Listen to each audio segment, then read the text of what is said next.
So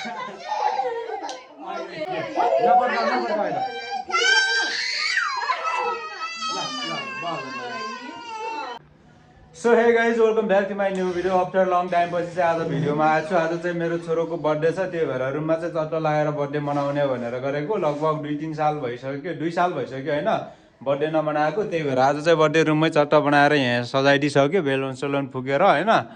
छोरो चाहिँ अब 2 वर्ष पुगिसक्यो, त्यही भएर चाहिँ यहाँ चट्ट लगाएर रुमको व्यवस्था बनाइसक्यौँ यसरी। अब छोरो चाहिँ हाम्रो यहाँ खेलिरहेछ र आज चाहिँ मजाले एकदम मजाले बर्थडे हुन्छ होइन। 2 वर्ष पोहोरको साल चाहिँ बर्थडे मनाउनै पाएन बाबुले, योचोटि चाहिँ बर्थडे मनाउने भनेर अलिकता भिडियो बनाएर हालिदिउँ नि त युट्युबमा भनेर चाहिँ बनाएर आएको।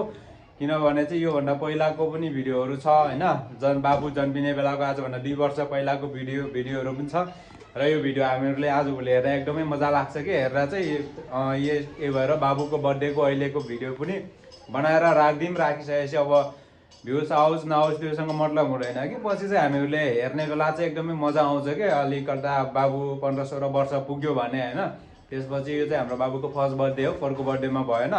त्यही भएर चाहिँ आज चाहिँ मनाउदिँदैछौँ। बाबु चाहिँ एकदमै ह्याप्पी र हामीहरू पनि एकदमै ह्याप्पी छौँ। र आज चाहिँ सुरुवात भएर आज भर्खर बेलुन सेलुन फुकेर रेडी बनाइयो होइन रुममा। अब चाहिँ हेरौँ एकछिन पछि चाहिँ अब सामान रेडी बनाएँ सबै। पुलाउ चाहिँ हुँदैन होला होइन, मासु चिउरा के हुन्छ। यहाँ मान्छेहरू बोलाएको छौँ, सब ठिकठाक हुन्छ साथीहरू। अब हेरौँ अहिले चाहिँ राख्छ कि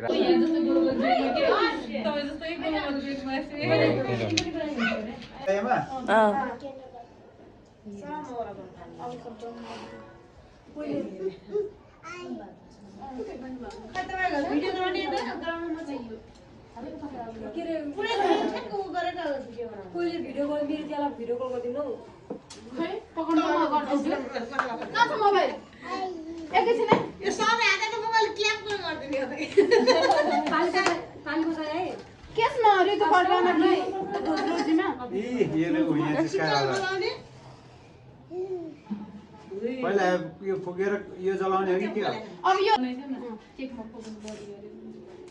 जलाइदिउँ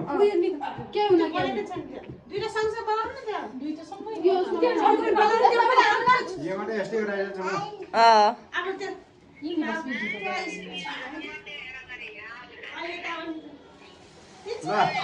त्यसैमा गराउनु न त्यो कस्तो होला भरै हो भयो।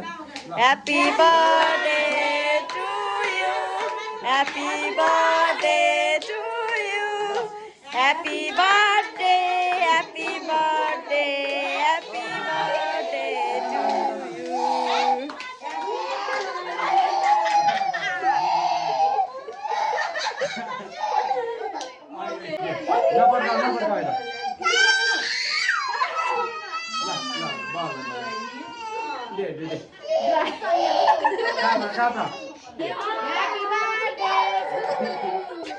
काकीको